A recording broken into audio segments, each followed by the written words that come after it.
Sinimulan kasi ito, mga ka-clear, ng pagpuna ni Senator Riza Ontiveros.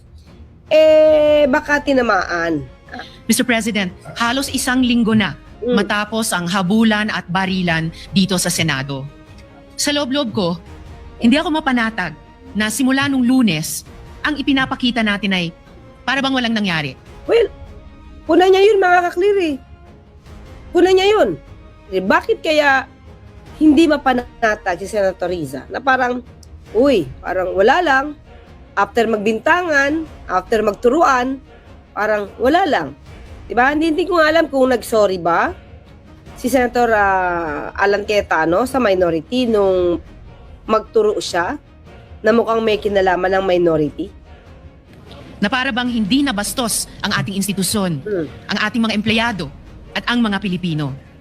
Hindi maliit na bagay ang nangyari dito. At lalong hindi dapat inaasa sa mga Facebook Live, press conferences at media interviews ang pagtatay.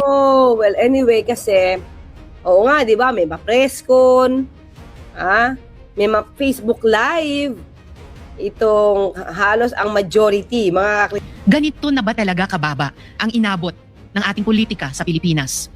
Ito na ba tayo, Mr. President? Tuluyan na bang nilihis ng politika ang ating mga pamantayan sa pakikipagkapwa? Alam mo, mga clear, maliwanag naman dito kahit hindi naman ituro ni Senator Riza Ontiveros. Yung gusto niyang tumbukin, alam natin kung sino yung pinariringgan niya. Kasi nag-Facebook Live din yata, no? Itong si Senator Pia Cayetano. Diba, maliban sa nung nagpa-Facebook Live sila lahat, halos na majority, noong nagkakaroon ng putukan or after magkaroon ng putukan, yun lang. Diba? So, hindi nga daw nakukuha sa pagganong-ganon ang tunay, no, na kwento. The situation stooped so low that here, in and around these same august halls, may pwedeng magtasa ng baril sa harap ng mga sibilyan. Tandaan natin, yung ginawa ng Sergeant at Arms, alam ni Senator Alan Cayetano. So, tingnan natin, alam ba ng majority ito? Maliwanag na sinabi ni Sergeant at Arms na nagpaalam siya kay Senator Alan Cayetano tungkol sa kanilang operasyon. Dahil meron nga daw silang sighting na, sighting ng NBI na may mga armas. At tinolerate ito ni Senator Alan Cayetano at sinabi pa, kinumpara pa, na kung ang bahay mo meron mga taong armado dyan sa tapat ng bahay mo, di ka ba mag-warning shot? Diba? Mga clear. Hindi talaga inisip ng dating pulis na si Sergeant at Arms, Aplaska, na maaaring may madisgrasya dun.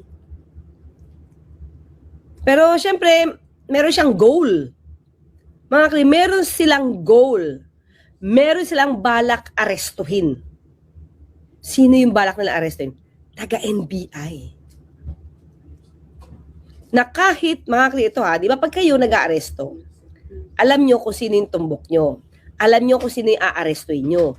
Aarestuin nyo kasi gumagawa ng krimen, right?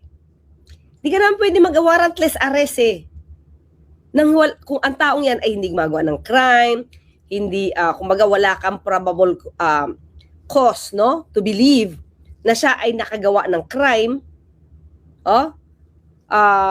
wala kang reasonable belief na siya ay nakagawa ng crime at hindi naman siya pugante. Other than that, hindi ka naman pwedeng mag-aresto. So, ang tanong, sabi niya, Sergeant at Arms, siya ay mag-aaresto. Sino? Ano? No? Sino yon? Anong ginagawa nung aarestuhin mo? Anong karapatan mo mang aresto? So in other words, sa isip ni Sergeant at Arms at ni Senator Cayetano, meron dapat damputin. Diba? Maliwanag yan eh. But they will be arresting somebody. Sino yun? Kung hindi ka naman gumagawa ng crime, yung taong a-arrestuin mo, di mo yung pwedeng arrestuin. Diba? Dear colleagues, kahit kailan, Hindi yan nangyari sa Pilipinas. Kahit panahon ng kudeta, not even during the darkest days of martial law, did gunfire erupt within our halls. So, whether we stand in the minority or in the majority, the Senate, as an institution, has sustained a profound injury to its dignity, credibility, and moral authority before the Filipino people. And this frustrates me every day since Wednesday. Frustrated siya. Since nagkaroon ng putukan.